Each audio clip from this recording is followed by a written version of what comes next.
Madam Speaker, I rise in strong opposition to this rule. This rule demonstrates once again that the Democrat majority refuses to acknowledge, accept, or address the very real crisis at our southern border.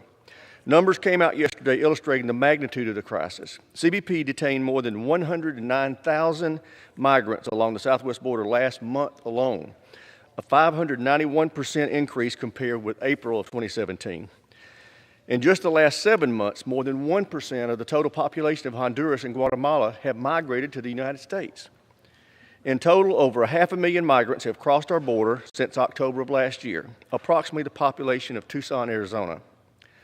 Smugglers, cartels continue to preach that now's the time to come to the U.S.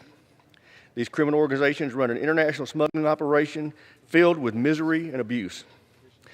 CBP has already rescued more than 2,000 migrants this fiscal year, pulling families out of the Rio Grande River and saving children who smugglers have abandoned.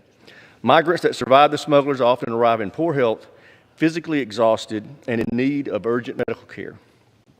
The men and women of CBP are doing the best they can to respond to this humanitarian crisis, but they have run out of space to safely house and process unprecedented numbers of family units seeking entry into the United States.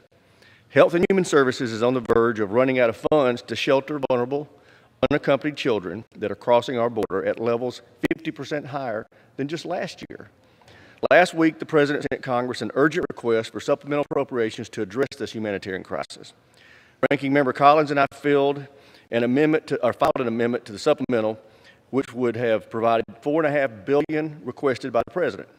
It would have replenished critical funds needed to feed and shelter migrant families and unaccompanied children, provide urgent medical care and transportation services, and pay the growing cost of overtime for the men and women of DHS working on the front lines of this crisis.